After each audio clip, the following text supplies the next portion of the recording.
Telangana high court జాబ్స్‌కు సంబంధించి మన website విత్‌చారి.inలో మాక్ practice టెస్ట్‌లు మరియు గ్రాండ్ టెస్ట్‌లు పూర్తి ఉచితంగా అందుబాటులో ఉంటాయి. ఈ వెబ్‌సైట్‌ను స్మార్ట్ మొబైల్ ఫోన్స్‌లో కూడా సులభంగా ఉపయోగించుకునేలా డిజైన్ చేశాము. కాబట్టి మీరు ఎప్పుడైనా, ఎక్కడైనా ఈజీగా ప్రాక్టీస్ చేయవచ్చు. అలాగే వెబ్‌సైట్ లింక్ కూడా కింద డిస్క్రిప్షన్‌లో ప్రొవైడ్ చేశాము. దయచేసి విజిట్ చేయండి. ఆంధ్రప్రదేశ్ పునర్వ్యవస్థీకరణ బిల్లును లోక్సభ ఎప్పుడు ఆమోదించింది?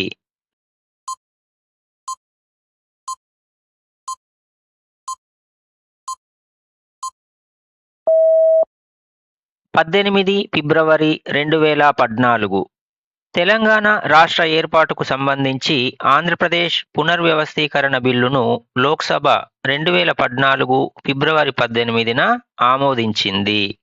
ఇదే బిల్లును రాజ్యసభ ఫిబ్రవరి 20న ఆమోదించగా మార్చి 1న రాష్ట్రపతి ఆమోదముద్ర వేశారు.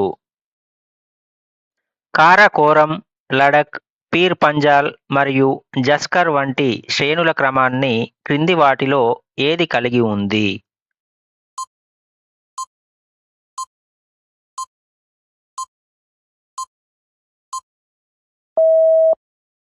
కాశ్మీర్ హిమాలయాలు. కారాకోరం, లడఖ్, జస్కర్ మరియు పీర్ పంజాల్ శ్రేణులు ఉత్తరం నుండి దక్షిణానికి వరుసగా కాశ్మీర్ హిమాలయాలలో విస్తరించి ఉన్నాయి. ఈ ప్రాంతం ప్రపంచ ప్రసిద్ధ కాశ్మీర్ లోయ మరియు డాల్ సరస్సు వంటి అందమైన భౌగోళిక విషయాలకు నిలయంగా ఉంది. హైదరాబాద్ రాష్ట్రంలో సిపాయిల తిరుగుబాటు అంటే 1857 భారత తిరుగుబాటు ఎక్కడ ప్రారంభమైంది?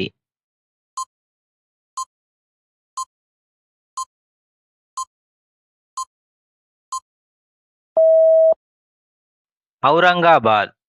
హైదరాబాద్ రాష్ట్రంలో 1857 తిరుగుబాటు మొదటగా జూన్ నెలలో ఔరంగాబాద్లోని మొదటి అశ్విక దళంలో ప్రారంభమైంది.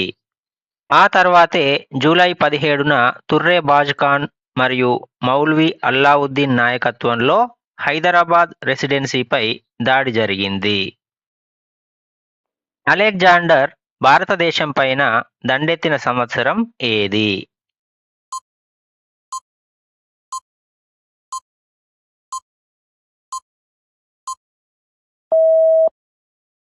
(326 BC). గ్రీకు చక్రవర్తి అలెగ్జాండర్ క్రీస్తుపూర్వం 326లో ఖైబర్ కనుమ ద్వారా భారతదేశంపై దండెత్తి జీలం నది ఒడ్డున పోరస్ అంటే పురుషోత్తమునితో హైడాస్పస్ యుద్ధం చేశాడు. ఈ యుద్ధంలో పోరస్ ఓడిపోయినప్పటికీ అతని ధైర్య సాహసాలకు మెచ్చిన అలెగ్జాండర్ తిరిగి తన రాజ్యాన్ని తనకు అప్పగించి గౌరవించాడు. భారతదేశం యొక్క మొత్తం భౌగోళిక విస్తీర్ణం ఎంత?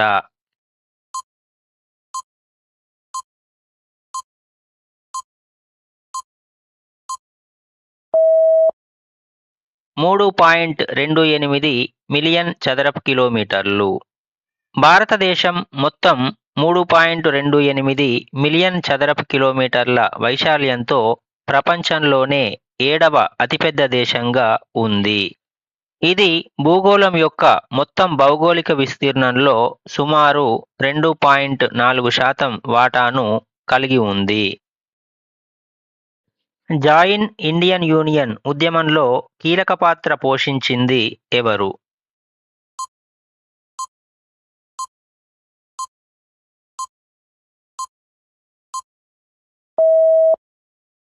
ఆర్య సమాజ్. హైదరాబాద్ సంస్థానాన్ని భారత యూనియన్లో విలీనం చేయాలని కోరుతూ జరిగిన జాయిన్ ఇండియా యూనియన్ ఉద్యమంలో ఆర్య సమాజ్ కార్యకర్తలు రజాకార్ల అరాచకాలను ఎదిరించి ప్రజల్లో జాతీయ భావాన్ని పెంపొందించేవారు. వీరు నిజాం నిరంకుశ పాలనకు వ్యతిరేకంగా సత్యాగ్రహాలు నిర్వహించి సంస్థాన విలీనానికి ఒక బలమైన పునాది వేశారు. భారతీయ రిజర్వ్ బ్యాంక్ మొదటి భారతీయ గవర్నర్ ఎవరు?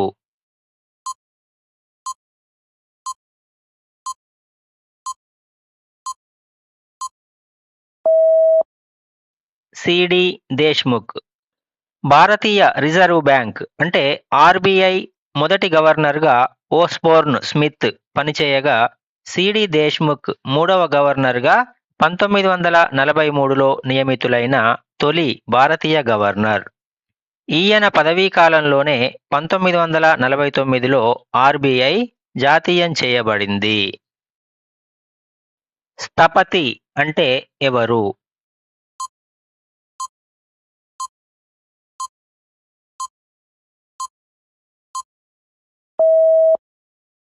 ప్రధాన శిల్పి.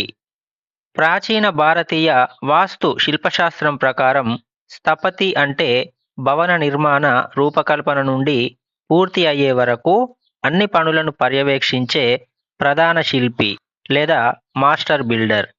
వీరు వాస్తు మరియు శిల్పశాస్త్రాలలో అపారమైన జ్ఞానం కలిగి ఉండి నిర్మాణానికి పూర్తి బాధ్యత వహిస్తారు.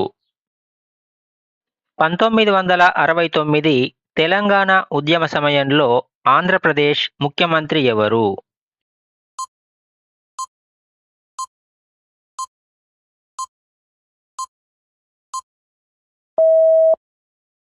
కాసు బ్రహ్మానందరెడ్డి. 1969లో ప్రత్యేక తెలంగాణ ఉద్యమ సమయంలో కాసు బ్రహ్మానందరెడ్డి ఆంధ్రప్రదేశ్ ముఖ్యమంత్రిగా ఉన్నారు. ఆ సమయంలో పరిస్థితిని చక్కదిద్దడానికి 11 ఏప్రిల్ 1969న నాటి ప్రధానమంత్రి ఇందిరాగాంధీ పార్లమెంటులో అష్టసూత్ర పథకాన్ని ప్రకటించారు. ఈ క్రింది వాటిలో ఏ రోజున తెలంగాణ భాషా దినోత్సవం జరుపుకోబడుతుంది?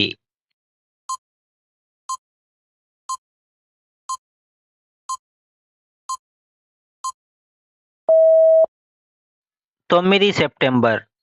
ప్రముఖ ప్రజాకవి పద్మవిభూషణ్ కాళోజీ నారాయణరావు జయంతి సందర్భంగా సెప్టెంబర్ 9వ తేదీని తెలంగాణ ప్రభుత్వం తెలంగాణ భాషా దినోత్సవంగా ప్రకటించింది. తెలంగాణ భాషకు సాహిత్యానికి ఆయన చేసిన విశేష కృషిని గౌరవిస్తూ 2014 నుండి ఈ దినోత్సవాన్ని అధికారికంగా నిర్వహిస్తున్నారు. రాజ్యాంగం యొక్క ముఖచిత్రంగా కూడా పిలువబడే పీఠికను ఈ క్రింది వ్యక్తులలో ఎవరు అలంకరించారు?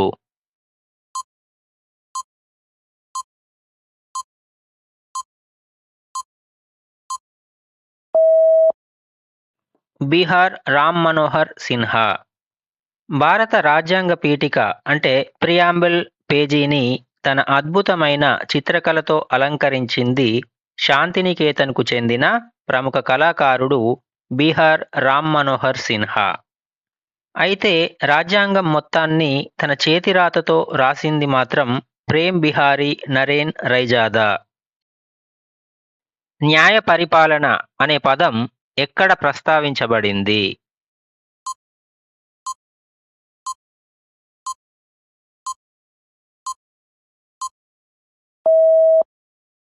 పోలమూరు శాసనం. విష్ణుకుండిన రాజు మాధవవర్మ వేయించిన పోలమూరు శాసనంలో న్యాయ పరిపాలన అనే పదం ప్రస్తావించబడింది. ఈ శాసనం ఆ కాలం నాటి ధర్మబద్ధమైన పాలనను మరియు బ్రాహ్మణులకు భూదానాలు అగ్రహారాలు ఇచ్చిన వివరాలను స్పష్టంగా తెలియజేస్తుంది. ఏటీఎంను ఎవరు కనుగొన్నారు?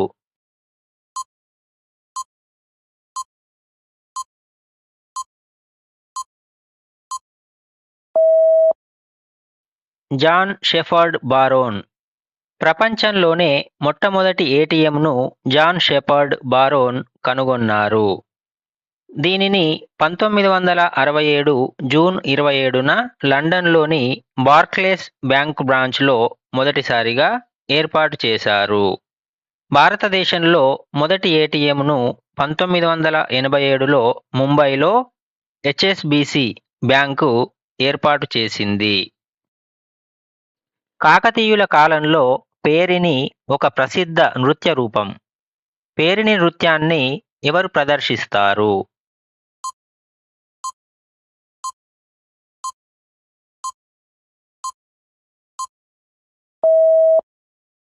పురుషులు. పేరిణి శివతాండవం అనేది కాకతీయుల కాలంలో యుద్ధానికి వెళ్లే ముందు సైనికులలో ఉత్తేజం నింపడానికి శివుడిని ఆరాధిస్తూ పురుషులు మాత్రమే ప్రదర్శించే వీర నృత్యం. కాకతీయ సేనాని జాయప సేనాని రాసిన నృత్య రత్నావళి గ్రంథంలో ఈ నృత్య రీతుల గురించి స్పష్టమైన వర్ణన ఉంది. Indian institute of sugar cane research ఐఐఎస్ఆర్ ఈ భారతీయ నగరాల్లో ఎక్కడ ఉంది?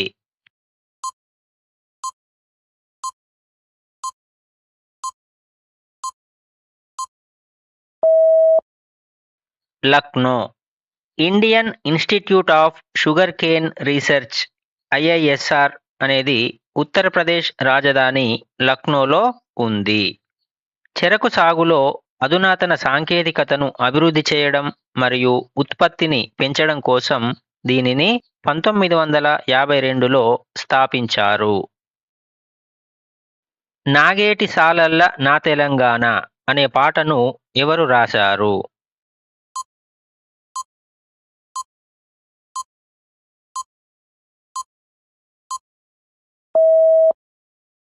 నందిని సిద్ధారెడ్డి. ప్రముఖ తెలంగాణ కవి, గేయ రచయిత నందిని సిద్ధారెడ్డి 1997లో రాసిన నాగేటి సాలల్ల నా తెలంగాణ పాటను వీర తెలంగాణ సినిమాలో కూడా ఉపయోగించారు. ఈ గీతానికి గాను ఆయన 2010లో ఉత్తమ గేయ రచయితగా రాష్ట్ర ప్రభుత్వ నంది అవార్డును అందుకున్నారు. అసఫ్ జా అసలు పేరు ఏమిటి?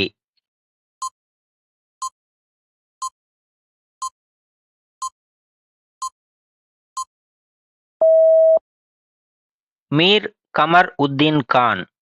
హైదరాబాద్ అసఫ్జాహీ వంశ స్థాపకుడైన మొదటి నిజాం అసలు పేరు మీర్ కమర్ ఉద్దీన్ ఖాన్ సిద్దికీ. మొఘల్ చక్రవర్తి ఔరంగజేబు ఇతనికి చిన్క్విలిచ్ ఖాన్ అని, అలాగే ఫరూక్ సియర్, నిజాం ఉల్ ముల్క్ అని మరియు మహమ్మద్ షా అసఫ్ జా అని బిరుదులిచ్చారు. కలాపం అనేది ఏ నృత్య రూపానికి చెందినది?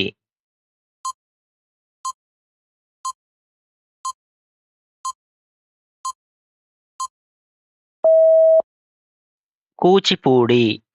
కూచిపూడి నృత్య సాంప్రదాయంలో కలాపం అనేది ఒక విశిష్టమైన ప్రక్రియ. ఇందులో ఒక ప్రధాన పాత్ర తన భావాలను, కథను పాటలు మరియు నృత్యం ద్వారా వ్యక్తపరుస్తుంది. కూచిపూడిలో భామా కలాపం అంటే సత్యభామ పాత్ర మరియు గొల్ల కలాపం అత్యంత ప్రసిద్ధి చెందినవి. అవశేష అధికారాల భావన ఏ రాజ్యాంగం నుండి తీసుకోబడింది?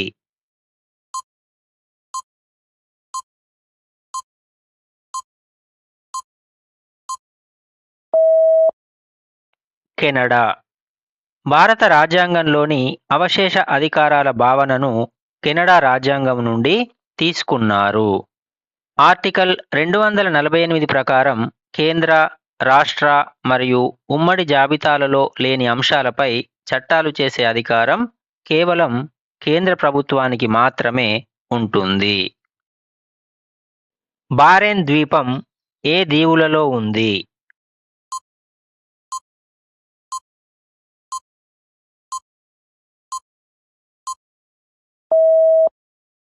నికోబార్. ఇక్కడ ఒక నోట్ గుర్తుపెట్టుకోవాలి. మనకు యాజ్ పర్ కీ అయితే నికోబార్ అనేది ఆన్సర్గా ఇచ్చారు, కానీ ఉన్నటువంటి సోర్సెస్ ప్రకారం మాత్రం అండమాన్ అనేది కరెక్ట్ ఆన్సర్ అవుతుంది. ఇదొకటి గమనించాలి. బారెన్ ద్వీపం అండమాన్ దీవులలో ఉంది. ఇది అండమాన్ రాజధాని అయిన పోర్ట్ బ్లెయిర్ నుండి సుమారు 135 కిలోమీటర్ల ఈశాన్యంలో ఉంది. ఇది దక్షిణ ఆసియాలోనే ఏకైక క్రియాశీల అగ్నిపర్వత ద్వీపం. కేన్స్ ఫిల్మ్ ఫెస్టివల్లో ఈ క్రింది ఏ అవార్డును ప్రదానం చేస్తారు?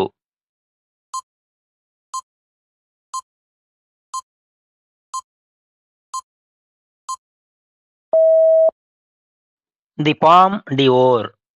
కేన్స్ ఫిల్మ్ ఫెస్టివల్లో ఇచ్చే అత్యున్నత పురస్కారం ది పామ్ డిఓర్. దీనికి ఫ్రెంచ్ భాషలో బంగారు తాటి ఆకు అని అర్థం. ప్రతి సంవత్సరం ఫ్రాన్స్లోని కేన్స్ నగరంలో జరిగే ఈ అంతర్జాతీయ చలనచిత్ర వేడుకలో ఉత్తమ చిత్రానికి ఈ అవార్డును అందజేస్తారు. నిజాం కళాశాల పాత పేరు ఏమిటి?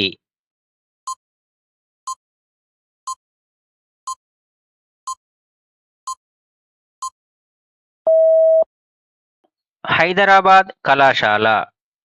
నిజాం కళాశాలను 1887లో స్థాపించారు. అంతకు ముందు ఉన్న హైదరాబాద్ కళాశాల మరియు మదర్సా-ఈ ఆలియాను విలీనం చేయడం ద్వారా ఇది ఏర్పడింది. అందుకే దీనిని ప్రారంభంలో హైదరాబాద్ కళాశాల అని పిలిచేవారు. భారతదేశ జాతీయ చిహ్నం కింద లిఖించబడిన మన జాతీయ నినాదం సత్యమేవ జయతే ఎక్కడి నుండి వచ్చింది?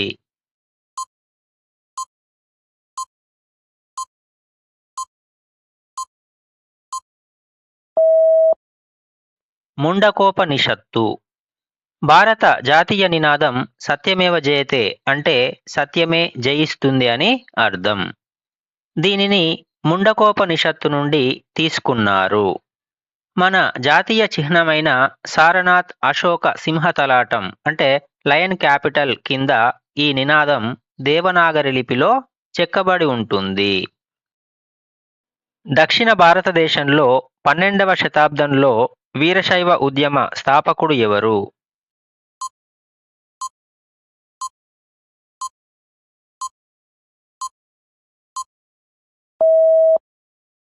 బసవన్న.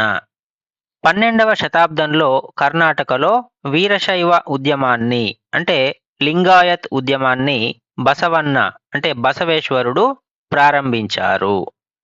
ఆయన కుల వివక్షను ఎదిరించి సామాజిక సమానత్వం కోసం శ్రమించడమే కాకుండా అనుభవ మండపం ద్వారా ఆధ్యాత్మిక విప్లవాన్ని కూడా తీసుకువచ్చారు. 1922లో స్వరాజ్ పార్టీని స్థాపించి దానికి కాంగ్రెస్ ఖిలాఫత్ స్వరాజ్య పార్టీ అని పేరు పెట్టిన ఇద్దరు నాయకుల పేర్లు తెలుపండి.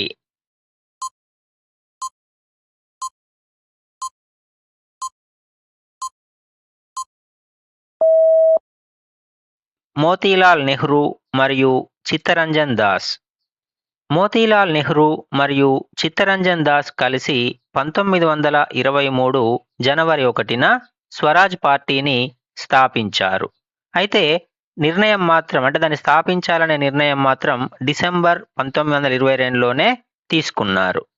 శాసనసభల్లో ప్రవేశించి బ్రిటిష్ ప్రభుత్వ విధానాలను లోపలి నుండి అడ్డుకోవాలనే లక్ష్యంతో ఏర్పడిన ఈ పార్టీని మొదట కాంగ్రెస్ ఖిలాఫత్ స్వరాజ్య పార్టీ అని పిలిచేవారు. హైదరాబాద్ కాంగ్రెస్ కమిటీ 1918లో ఎవరి నాయకత్వంలో స్థాపించబడింది?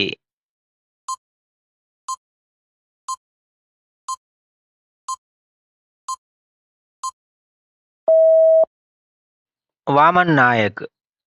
1918లో వామన్ నాయక్ అధ్యక్షతన హైదరాబాద్ కాంగ్రెస్ కమిటీ స్థాపించబడింది. అయితే 1938లో స్వామి రామానంద తీర్థ నేతృత్వంలో హైదరాబాద్ స్టేట్ కాంగ్రెస్ స్థాపించబడింది.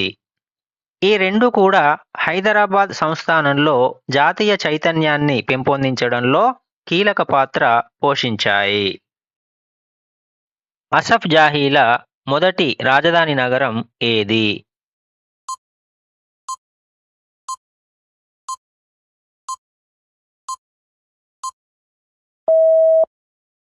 ఔరంగాబాద్. అసఫ్ జాహీ వంశస్థాపకుడైన నిజాం ఉల్ ముల్క్ కాలంలో అసఫ్ జాహీల మొదటి రాజధాని ఔరంగాబాద్. ఆ తర్వాత 1763లో రెండవ నిజాం అయిన నిజాం అలీ ఖాన్ తన రాజధానిని ఔరంగాబాద్ నుండి హైదరాబాద్కు మార్చారు. శ్రీశైలంలో విజయస్తంభాన్ని నాటిన కాకతీయ చక్రవర్తి ఎవరు?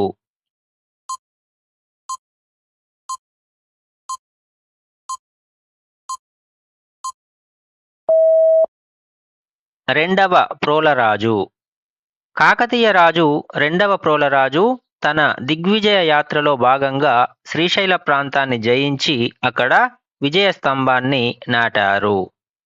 ఈయన పశ్చిమ చాళుక్యుల సామంతుడిగా ఉన్నప్పటికీ అనేక యుద్ధాల్లో గెలిచి కాకతీయ సామ్రాజ్య స్వతంత్రతకు బలమైన పునాది వేశారు. హైదరాబాదులో అక్కన్న మాదన్న దేవాలయం ఎక్కడ ఉంది?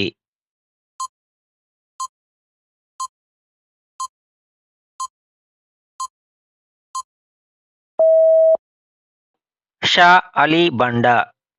చారిత్రాత్మకమైన అక్కన్న మాదన్న మహంకాళి దేవాలయం హైదరాబాద్ పాతబస్తీలోని షా అలీ బండా అంటే షాలిబండ ప్రాంతంలో ఉంది. గోల్కొండ నవాబైన అబుల్ హసన్ తానిషా కాలంలో మంత్రులుగా పనిచేసిన అక్కన్న మరియు మాదన్నలు ఈ ఆలయాన్ని నిర్మించారు. నిజాం కళాశాల ఎప్పుడు స్థాపించబడింది?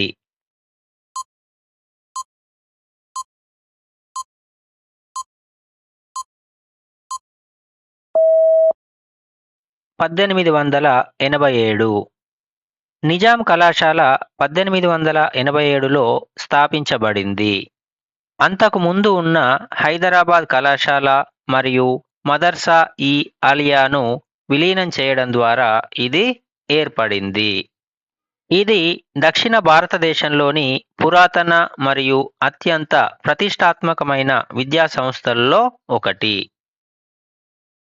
Chandrasekhar the last icon of ideological politics అనే పుస్తకాన్ని రచించింది ఎవరు?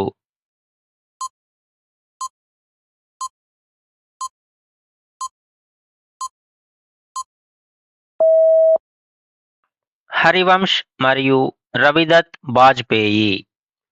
Chandrasekhar the last icon of ideological politics అనే పుస్తకాన్ని రాజ్యసభ డిప్యూటీ చైర్మన్ హరివంశ్ నారాయణ్ సింగ్ మరియు రవిదత్ బాజ్పేయి సంయుక్తంగా రచించారు.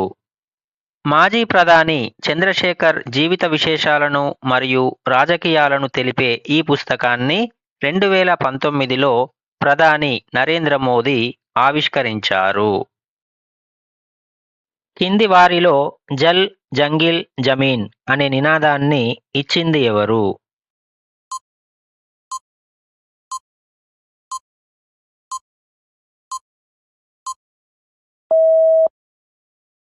కొమురం భీం.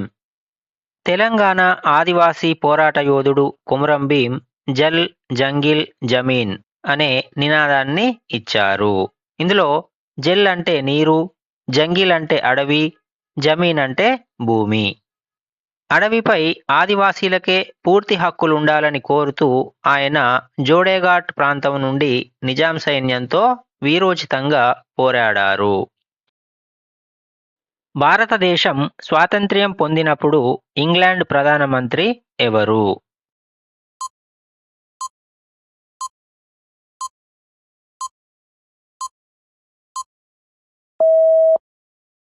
అట్లీ. 1947లో భారతదేశానికి స్వాతంత్ర్యం వచ్చిన సమయంలో బ్రిటన్ ప్రధానమంత్రిగా క్లెమెంట్ అట్లీ ఉన్నారు. ఆయన లేబర్ పార్టీకి చెందిన నాయకుడు. ఆంధ్రప్రదేశ్ ప్రభుత్వం రఘునాథ్ కమిటీని నియమించింది ఈ క్రింది సామాజిక దురాచారాలలో దేనిపై చర్య తీసుకోవడానికి?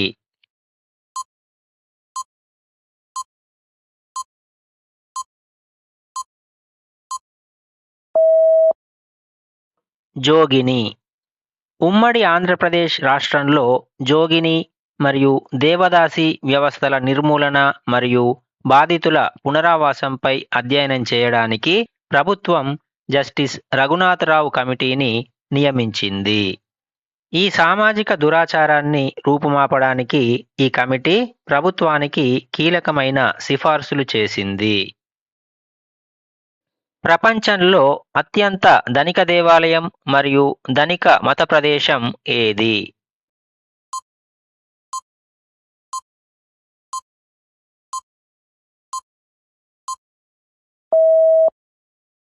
పద్మనాభస్వామి ఆలయం, కేరళ. కేరళలోని తిరువనంతపురంలో ఉన్న శ్రీ పద్మనాభస్వామి ఆలయం ప్రపంచంలోనే అత్యంత ధనిక దేవాలయంగా గుర్తింపు పొందింది. ఈ ఆలయ నేలమాళిగల్లో ఉన్నటువంటి అపారమైన బంగారం, వజ్రాలు మరియు పురాతన ఆభరణాల విలువ సుమారు 1,00,000 కోట్లకు పైగా ఉంటుందని అంచనా. ది నెపోలియన్ ఆఫ్ ఇండియా అని కూడా పిలువబడే పాలకుడి పేరు తెలుపండి.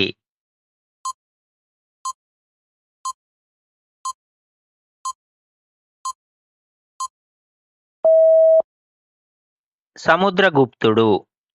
గుప్త వంశానికి చెందిన సముద్రగుప్తుడు తన సుదీర్ఘ సైనిక దండయాత్రలలో ఏనాడు ఓటమిని చవిచూడకపోవడంతో చరిత్రకారుడైన విఏ స్మిత్ ఆయనను ఇండియన్ నెపోలియన్ అని వర్ణించారు.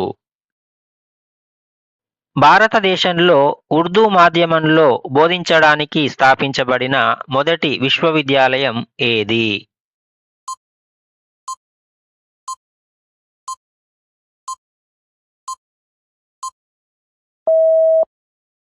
ఉస్మానియా విశ్వవిద్యాలయం. 1918లో హైదరాబాద్ 7వ నిజాం మీర్ ఉస్మాన్ అలీ ఖాన్ స్థాపించిన ఉస్మానియా విశ్వవిద్యాలయం భారతదేశంలోనే ఉర్దూ మాధ్యమంలో బోధించిన మొట్టమొదటి విశ్వవిద్యాలయం. అప్పట్లో ప్రాంతీయ భాషను ఉన్నత విద్యలో బోధనా మాధ్యమంగా ప్రవేశపెట్టిన ఘనత కూడా దీనికే దక్కుతుంది. క్రింది వాటిలో ఏది చేనేత వస్త్రానికి ప్రసిద్ధి చెందింది?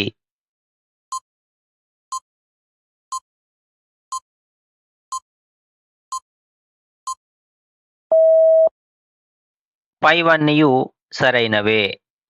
తెలంగాణలోని సిరిసిల్ల అంటే నేతన్నల పట్టణం, అలాగే పోచంపల్లి ఇది ఇక్కత్ డిజైన్లకు ప్రసిద్ధి, మరియు నారాయణపేట ఇది పట్టు వస్త్రాలకు ప్రసిద్ధి.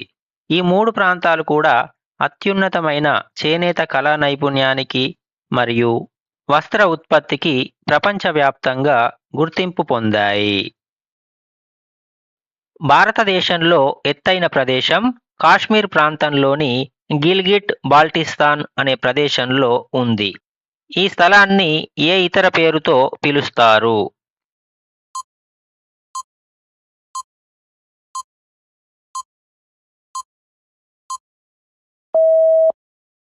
K2.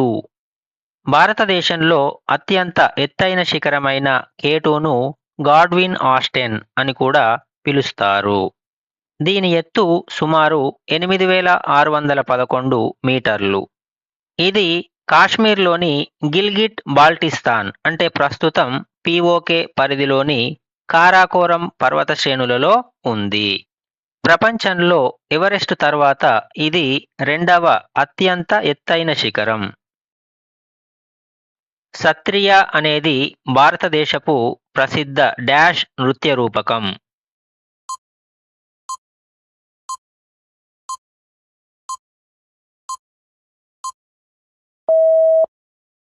శాస్త్రీయ. సత్రియా అనేది అస్సాం రాష్ట్రానికి చెందిన ప్రసిద్ధ శాస్త్రీయ నృత్యం. దీనిని 15వ శతాబ్దంలో గొప్ప వైష్ణవ సంస్కర్త మరియు సాధువు అయినటువంటి శ్రీమంత శంకరదేవ ప్రవేశపెట్టారు. 2000 సంవత్సరంలో సంగీత నాటక అకాడమీ దీనిని భారతదేశపు 8వ శాస్త్రీయ నృత్యంగా గుర్తించింది. జయ జయ హే తెలంగాణ పాటను ఎవరు రాశారు?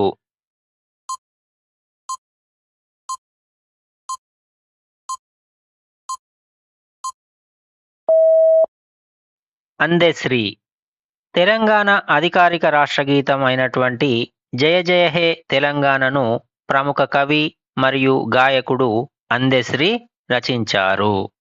తెలంగాణ ఉద్యమ సమయంలో ప్రజల్లో గొప్ప స్ఫూర్తిని నింపిన ఈ గీతాన్ని తెలంగాణ ప్రభుత్వం 2024 జూన్ 2న అధికారికంగా రాష్ట్రగీతంగా ఆమోదించింది. కింది వారిలో ప్రముఖ ఒగ్గు వ్యాఖ్యాత అంటే ఒగ్గు నేరేటర్ ఎవరు?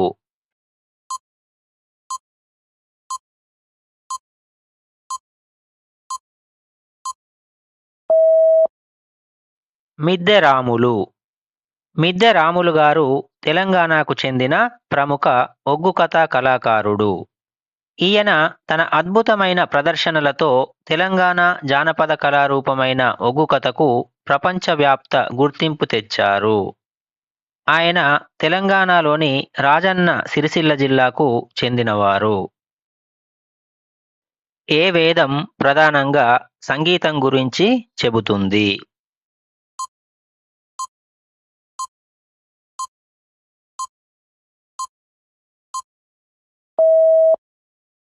సామవేదం. 4 వేదాలలో సామవేదం భారతీయ శాస్త్రీయ సంగీతానికి మూలస్తంభంగా పరిగణించబడుతుంది. ఋగ్వేదంలోని మంత్రాలను లయబద్ధంగా గాన రూపంలో ఎలా పఠించాలో ఈ వేదం వివరిస్తుంది. అందుకే దీనిని సంగీత వేదం అని కూడా పిలుస్తారు. ఆంధ్రా బ్యాంక్ వ్యవస్థాపకుడు ఎవరు?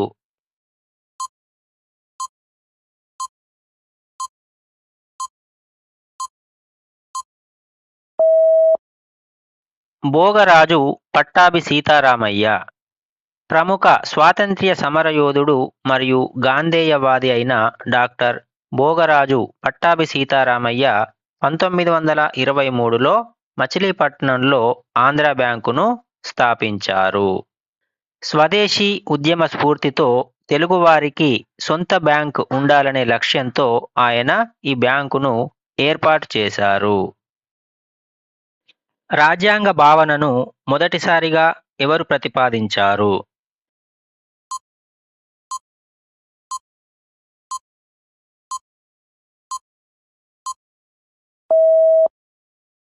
అరిస్టాటిల్. గ్రీకు తత్వవేత్త అయిన అరిస్టాటిల్ రాజ్యాంగబద్ధమైన ప్రభుత్వం యొక్క ప్రాముఖ్యతను మొదటిసారిగా వివరించారు. అందుకే ఆయన్ని రాజనీతి శాస్త్ర పితామహుడు అని పిలుస్తారు. ఆయన సుమారు 158 దేశాల రాజ్యాంగాలను అధ్యయనం చేసి రాజ్య నిర్వహణకు ఒక క్రమబద్ధమైన చట్టం లేదా రాజ్యాంగం అవసరమని ప్రతిపాదించారు. ఈ క్రింది నదులలో ఏ నది తెలంగాణలో ప్రవహించదు?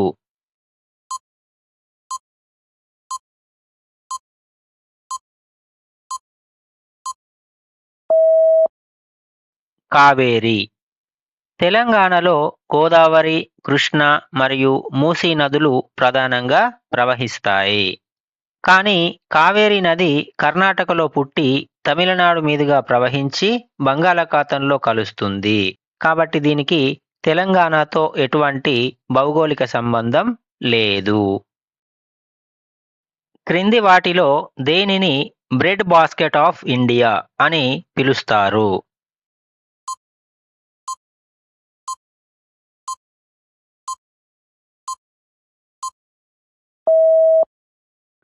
పంజాబ్. భారతదేశంలో గోధుమల ఉత్పత్తిలో పంజాబ్ అగ్రగామిగా ఉండడంతో దానిని బ్రెడ్ బాస్కెట్ ఆఫ్ ఇండియా అంటే భారతదేశ రొట్టెబుట్ట అని పిలుస్తారు. ఇక్కడి సారవంతమైన నేలలు మరియు ఆధునిక సాగు పద్ధతుల వల్ల దేశంలోని మొత్తం గోధుమ అవసరాలలో ఈ రాష్ట్రం ప్రధాన వాటాను అందిస్తోంది. భారతీయ పరిశ్రమల పితామహుడిగా ఎవరిని పిలుస్తారు?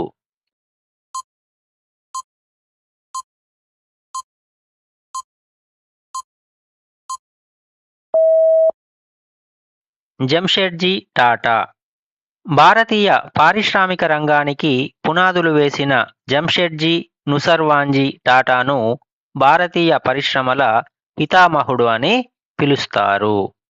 ఆయన టాటా గ్రూప్ వ్యవస్థాపకులు మాత్రమే కాకుండా దేశంలోని మొట్టమొదటి ఉక్కు కర్మాగారం టిస్కో మరియు ఇండియన్ ఇన్స్టిట్యూట్ ఆఫ్ సైన్స్ వంటి సంస్థల స్థాపనకు పునాది వేశారు.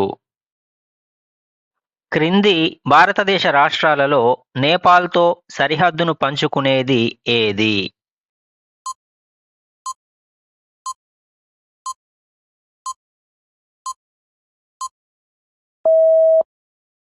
ఉత్తరప్రదేశ్. భారతదేశంలోని 5 రాష్ట్రాలు నేపాల్తో సుమారు 1751 కిలోమీటర్ల అంతర్జాతీయ సరిహద్దును పంచుకుంటున్నాయి.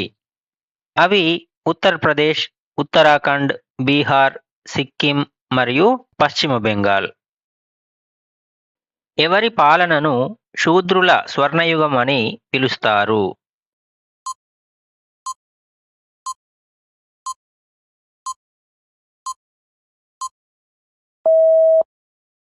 గుప్తులు. సాధారణంగా భారత చరిత్రలో గుప్తుల కాలాన్ని భారతదేశ స్వర్ణయుగమని పిలుస్తారు. అయితే ఈ కాలంలో శూద్రుల సామాజిక మరియు ఆర్థిక స్థితిగతులు మెరుగుపడడం, వారికి పురాణాలు మరియు రామాయణ మహాభారతాలు వినే హక్కు లభించడం వంటి మార్పుల వల్ల చరిత్రకారులు దీనిని శూద్రుల స్వర్ణయుగం అని కూడా అభివర్ణించారు. భారత రాజ్యాంగంలోని ఏ ఆర్టికల్ రాజ్యాంగాన్ని సవరించే అధికారాన్ని పార్లమెంటుకు ఇస్తుంది?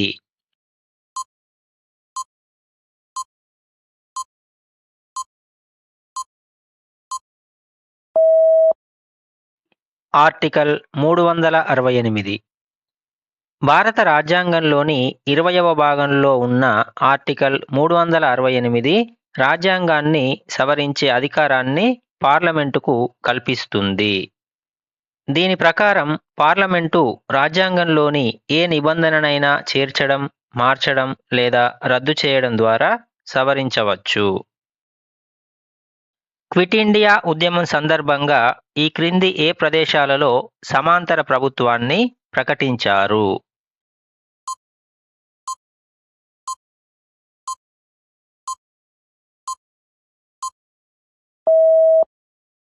మేదినీపూర్. 1942 క్విట్ ఇండియా ఉద్యమ కాలంలో బ్రిటిష్ పాలనకు వ్యతిరేకంగా పశ్చిమ బెంగాల్లోని మేదినీపూర్ జిల్లా తమ్లుక్లో తామ్రలిప్త జాతీయ ప్రభుత్వం పేరుతో సమాంతర ప్రభుత్వాన్ని ఏర్పాటు చేశారు. దీనితో పాటు ఉత్తరప్రదేశ్లోని బల్లియా, అలాగే మహారాష్ట్రలోని సతారాలలో కూడా సమాంతర ప్రభుత్వాలు ఏర్పడ్డాయి. అర్థశాస్త్రాన్ని ఎవరు రచించారు?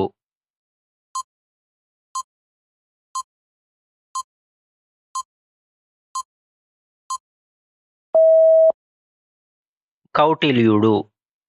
మౌర్య సామ్రాజ్య స్థాపనలో కీలక పాత్ర పోషించిన గొప్ప మేధావి మరియు రాజకీయవేత్త అయిన కౌటిల్యుడు అర్థశాస్త్రాన్ని రచించారు. ఈ కౌటిల్యున్నే చాణక్యుడు లేదా విష్ణుగుప్తుడు అని కూడా పిలుస్తారు.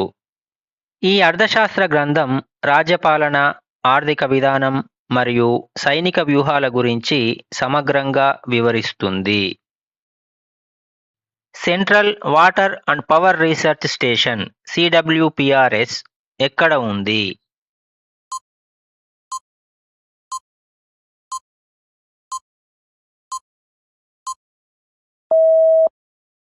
Pune. Central water and power research station CWPRS మహారాష్ట్రలోని పూణేలో ఉంది. ఇది జలశక్తి మంత్రిత్వ శాఖ పరిధిలో పనిచేస్తూ హైడ్రాలిక్స్ మరియు సంబంధిత నీటి వనరుల పరిశోధనలో ప్రపంచ స్థాయి గుర్తింపు పొందిన అతిపెద్ద పరిశోధనా కేంద్రం. సమ్మక్క మరియు సారలమ్మ ఏ కాకతీయ రాజుకు సమకాలీనులు?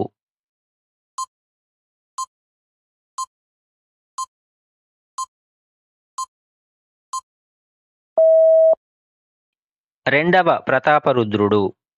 సమ్మక్క మరియు సారలమ్మ కాకతీయ వంశపు చివరి రాజైన రెండవ ప్రతాపరుద్రుడికి సమకాలీనులు. క్రీస్తు శకం 13వ శతాబ్దం చివరలో కరువు కాలంలో కూడా కాకతీయ సైన్యం గిరిజనుల నుండి పన్నులు వసూలు చేయడాన్ని నిరసిస్తూ వారు పోరాటం చేశారు. 1948లో స్థాపించబడిన మరియు ప్రపంచంలోని మొట్టమొదటి అంతర్జాతీయ పర్యావరణ సంస్థగా పిలువబడే సంస్థ ఏది?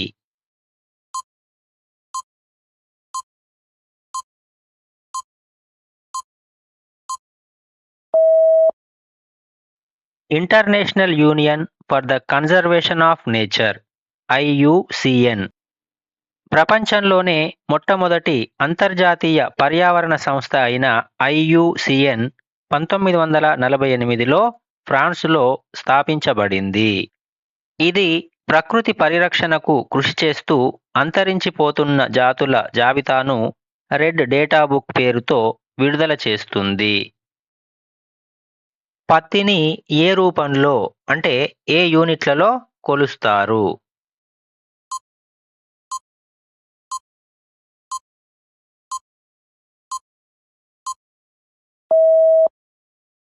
బేల్స్. పత్తిని అంతర్జాతీయంగా మరియు దేశీయంగా బేల్స్ రూపంలో కొలుస్తారు. భారతదేశంలో ఒక పత్తి బేల్ బరువు ప్రామాణికంగా 170 కిలోలుగా నిర్ణయించబడింది. కాకతీయుల కాలంలో రుద్రేశ్వరం అని దేనిని పిలిచేవారు?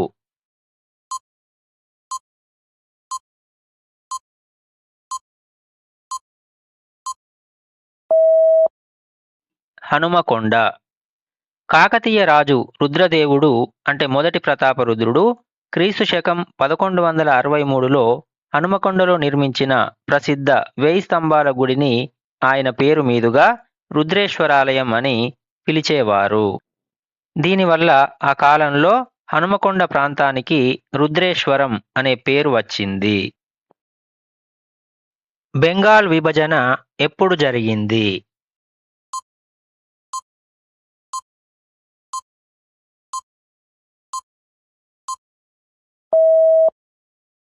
1905.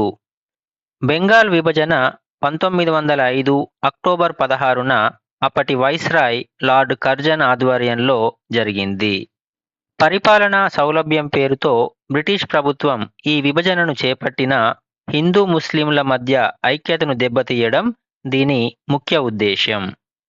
తీవ్ర వ్యతిరేకత మరియు నిరసనల కారణంగా 1911లో లార్డ్ హార్డింజ్ ఈ విభజనను రద్దు చేస్తున్నట్లు ప్రకటించారు.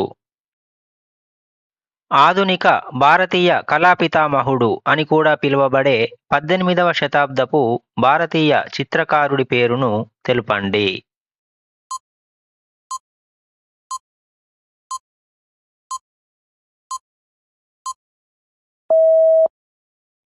రాజా రవివర్మ.